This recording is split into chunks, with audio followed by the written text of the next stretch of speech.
어제 국회에서 정말 중요한 일이 있었습니다. 국민의힘 추경호 전 원내대표에 대한 체포동의안이 어제 민주당 주도로 국회 본회의를 통과했습니다. 국민의힘 의원들은 반발 차원에서 전원 퇴장했습니다. 결국 예상대로 체포동의안은 국회를 통과했고요. 그 영상부터 보여드리겠습니다. 추경호 의원은 집결 장소 등의 혼선을 야기하였으며 의원들의 심의 표결권 행사를 방해하는 등 저는 계엄 당일 우리 당 국회의원 그 누구에게도 계엄 해제 표결 불참을 권유하거나 유도한 적이 없습니다. 국회의원 추경호 체포 동의안은 가결되었음을 선포합니다. 야당 파괴 의회 독재 민주당은 각성하라! 오늘 민주당 의원들이 들은 찬성 버튼은 그냥 찬성 버튼이 아니라 내란몰이 종식 버튼이 될 것입니다. 오늘의 복권은 고스란히 역사의 족쇄가 돼서 민주당에게 돌아올 것입니다. 국민의힘 소속 현역 의원에 대한 체포 동의안 가결은 권성동 의원에 이어서 이제 두 번째입니다. 화면 함께 보시죠. 추 의원이 받고 있는 혐의는 이겁니다. 내란 중요 임무 종사 혐의, 그리고 심의3 계엄 해제 표결 방해 혐의. 근데 중요 임무 종사 혐의와 관련해서 이제 윤 전 대통령이 법정에서 밝혔던 얘기를 보면 추경호 원내대표에게 당시 전화했지만 미리 알리지 못해서 미안하다라는 발언이 이제 법정에서 나온 게 있고, 그리고 12.3 비상계엄 해제 표결 방해와 관련해서는 107명 국민의힘 현역 의원들이 모두 뭐 방해받았다는 입장을 아직 특검이 확보한 것 같지는 않습니다. 그런 지금 논란점들이 있는 상황이라는 부분도 말씀을 드리겠고, 표결 상황도 한번 보시죠.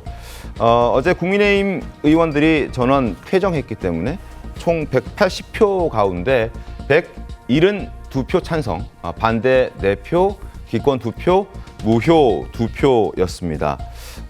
반대 4표는 누구였을까라는 궁금증도 생기는 상황인데, 추경호 원내대표는 전 원내대표는 신상 발언 통해서 이제 특검 내용의 어떤 주장에 조목조목 반박했는데요. 그 입장까지 이어서 확인시켜 드리죠. 그래픽 다시 한번 보겠습니다. 계엄 해제 표결을 방해했다는 의혹은 아무런 근거 없는 악의적인 정치 공작이다. 그리고 특검은 제가 언제 누구와 계엄에 공모 가담했다는 그 어떠한 증거도 지금 제시하지 못하는 상황이다라는 부분까지 얘기가 나왔습니다. 자, 앞서 표결 그 가결되는 표수 다시 한번 보여주실까요? 180명 중에 172명이 찬성했고 반대가 4표였는데 국민의힘 의원들 다 퇴정했었으니까 저 4표는 과연 반대 4표는 누굴까 하는 궁금증도 생기는 거거든요. 민주당 내에서도 이 반대표를 던진 사람들이 있을 수 있다, 뭐 이런 의견도 있던데요, 조경 변호사님. 그 무기명 비밀 투표이기 때문에 네. 아무도 모르죠. 개혁신당 세 분은 아니다라고 얘기는 하지만 실제 이제 이 결과를 가지고 여러 해석들이 나올 수 있기 때문에 네. 그 말을 그대로 믿을 수는 없고, 어쨌든 무효 기권까지 포함하면 전원 찬성표가 아닌 것은 맞지만 전체적으로는 민주당이 네. 추경호 의원에 대해서는 가결시켜야 된다. 그리고 실제 내란 중요 임무 종사자로서의 법적 책임이 분명하다는 입장이기 때문에 여기에서 이탈에 다른 정치적 의미를 부여할 만큼의 의미 있는 숫자는 아닌 것으로 보여지고요. 네. 그리고 뒤에 나오겠습니다만 당시 추경호 의원은 일관되게 조직적으로 이 해제 표결을 방해했다 이렇게 하지는 않았다고 주장하고 있지만 네. 시간대별 어떤 상황이라든가 이 대통령과의 통화 내용, 그리고 계엄군이 진입하는 시점, 그 이후에 장소를 다시 변경하는 행위 등등을 종합해 보면 네. 추경호 전 원내대표는 그 당시 시점에서 실제 해제 표결이 이루어지지 않도록 하는 의사를 가지고 적극적으로 행위했을 가능성이 매우 높고, 특검도 이 단순히 시간대별 어떤 이 상황 정도를 정리한 것을 넘어서서 실제 구체적으로 본회의장에 모이는 숫자나 네. 계엄군의 투입 상황 이런 것들을 종합적으로 고려하면서 어떻게든 해제 표결을 막기 위해 적극적 행위를 했다고 볼 만한 다른 증거들도 확보한 것으로 봅니다. 그래서 이번에 구속영장 청구는 지금 나와 있는 얘기 그에 대한 추경호 전 의원의 반박 정도를 넘어서는 네. 확실한 혐의 소명이 있다고 보고 있고 민주당의 대다수 의원들이 그렇게 생각하기 때문에 저는 뭐 그런 의사가 이번 표결에 충분히 반영돼 있다고 봅니다. 알겠습니다. 어쨌든 뭐 체포동의안을 국회를 통과했고 이제 남은 건 추 의원이 법원에 가서 구속되느냐, 구속 안 되느냐 이제 운명은 법원에 달려 있습니다. 빠르면 다음 주 초쯤 영장 실질 심사가 이루어질 걸로 예상이 되고 있습니다. 어제 국회에서 본회의를 거쳐서 체포동의안 표결했고 가결됐고 통과가 됐죠. 자, 다음 달 1일 혹은 2일 구속 전 피의자 신문이 있을 것으로 전망되고 있습니다. 아직 정확한 날짜가 확정된 것은 아닙니다. 만약에 이제 1일 또는 2일에 실질 심사가 벌어진다면 구속 여부는 공교롭게도 12월 3일 결정될 수 있다라는 전망도 지금 함께 나오고 있는데 국민의힘에서는 당연히 기각을 기대하고 있고 기각될 거라고 목소리를 내고 있습니다. 일단 국민의힘 목소리 듣고 이야기 이어가겠습니다. 권력 남용, 외압, 그리고 의사봉 방망이를 철저히 악용하여 대한민국을 짓밟아 온 세력이 바로 내란 세력이라고 생각합니다.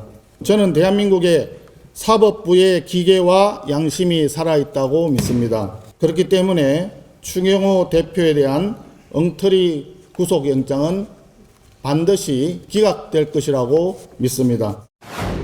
체포영장에 적시된 내용들이 대부분 허구에 가까운 얘기들이고 특검이 몇몇 조각들을 이어붙여서 추론을 가지고 만든 영장이기 때문에 저희는 법원이 영장을 발부할 가능성이 거의 없다라고 보고. 자, 국민의힘의 주장은 그렇습니다. 특검이 확실한 증거를 추가적으로 수사 과정에서 공개되지 않은 확실한 증거를 추가적으로 제시하지 못한다면 기각될 가능성이 굉장히 높다라는 부분이고 그래서 아까 표결 표수 말씀드렸었는데 뭐 누가 누구 어떻게 찬성 반대했는지는 모르겠습니다만 일각에서는 민주당 의원들 중에 일부도 기각될 가능성을 생각해서 반대표를 던진 것 아니냐라는 추측도 나오고 있다는 부분도 말씀드리겠습니다. 자, 김관삼 변호사님 어떻게 될까요? 영장 발부될까요? 기각될까요?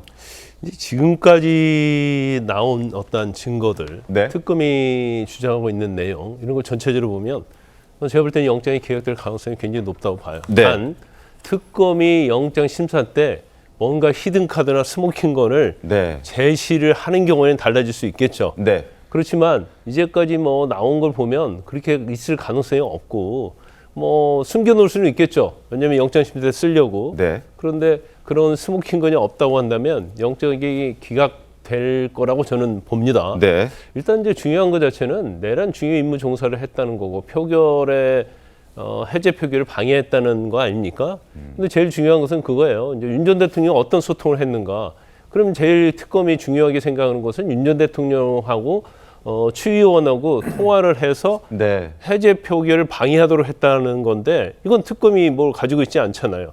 그리고 윤 전 대통령도 미리 계엄에 대해서 이 얘기 해주지 못해서 미안하다 이제 그런 얘기를 하고 있다고 했기 때문에 설사 그 안에서 다른 얘기가 이루어졌다 하더라도 그걸 특검이 뭘 확보하고 있을까라는 이제 의구심이 들고요. 네. 그 다음에 이제 표결을 방해했다는 건데 사실 이제 회의장을 뭐 2번인가 변경한 거잖아요. 네. 그런데 국회 본회의장이 있고 애결위가 있고 네. 그런데 거기에 오라고 해도 사실은 국회의원들 입장에서는 그냥 본회의장 들어갈 수 있는 거고 자기 의사에 따라 달라질 수 있는 거예요. 네. 또 그 해제 표결에 참여하고 싶지 않으면 본회의장 갈 수도 있는 거고 근데 그것은 바로 그 국회의원들의 표결의 자유권을 갖고 있는 거거든요. 근데 이것까지 내란죄의 어떤 프레임에 엮어서 내란죄를 도와주려고 했기 때문에 이것이 어떤 내란 중요 임무 종사자다. 이건 너무나 저는 비학적이라고 봐요. 네. 그러니까 설사 그런 마음을 갖고 있다 하더라도 네. 이게 법이라는 해석 자체 또 어떤 증거 관련 것은 죄를 인정하기 위해서는 엄격하게 해석해야 하는데 네. 이걸 너무 방만하게 조금만이라도 내란죄와 관련해서 뭐 발가락으로 하나 얹으면 이건 네. 다 내란의 방조가 된다고 하고 중임무 종사자가 된다는 걸로 몰아가는 것은 굉장히 과도하다고 보고요. 네. 저도 이제 당시에 비상계엄 때 추 의원이 사실은 계엄 해제 하는데 참석 안 한 걸 보고 굉장히 비판했던 사람 중에 하나입니다. 네.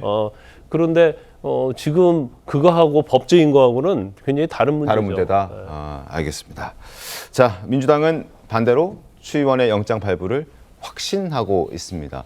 그리고 그동안 정청래 대표가 추경호 의원의 죄가 확인되면, 영장이 발부되거나 죄가 확인되면 국민의힘은 10번이고 100번이고 정당 해산감이라고 공언해왔던 만큼 국민의힘은 긴장하고 있습니다. 자, 어떻게 될까요?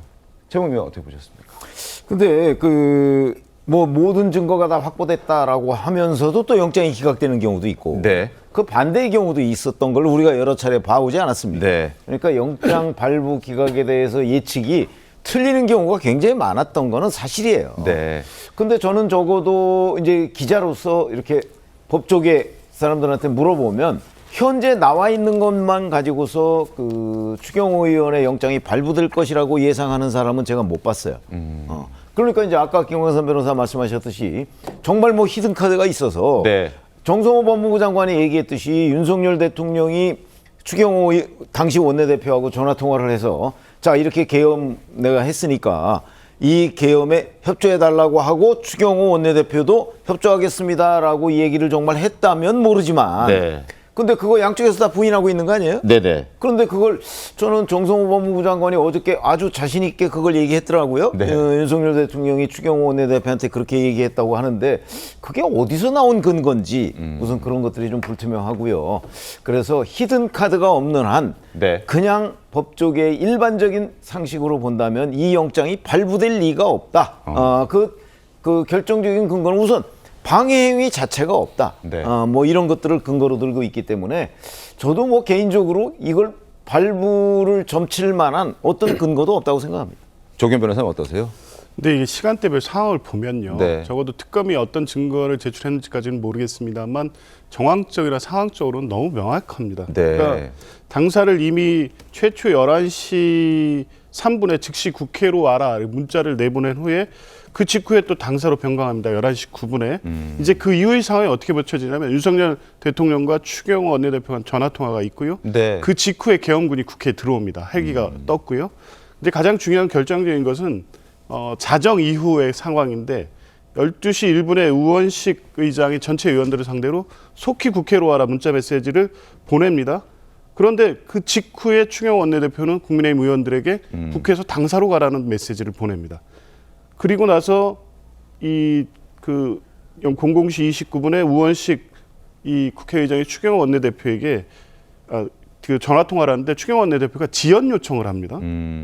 이제 그 상황에 어떻게 됐냐면 이제 이 시점이 되게 중요한데 00시 30분 경에 네. 이 사건 이 말고 곽종근 사령관과 윤석열 전 대통령의 통화 내용이 있습니다. 네. 곽종근 사령관은 그 통화에서 대통령이 어떤 지시를 했냐는 것에 대해서 일관되게 정족수가 아직 안 찬 것 같으니 의원들을 끄집어내라 라는 지시를 했다고 계속 진술하고 있습니다. 그것도 이제 어느 정도 헌법재판소에서 사실로 인정이 된 사실이죠. 네. 그렇게 시간대별 배치를 보면 아직 해제 표결에 대한 의원 정족수가 안 된 상태에서 장소를 계속 변경하거나 우원식 의장의 지연 요청을 하거나 그리고 그 사이에 계엄군은 투입돼 있었고 의원들을 끄집어내라는 지시까지 내려갔다고 하면 전체적으로 추경호 의원의 당시의 행위는 정족수를 채워지지 못하는 상황을 계속 만들기 위해서 장소를 변경하거나 지연 요청을 했다고 볼 수밖에 없고 특검은 이걸 뒷받침할 구체적인 증거까지 제시를 했을 것으로 봅니다. 알겠습니다. 그래서 발부 가능성이 높다고 봅니다.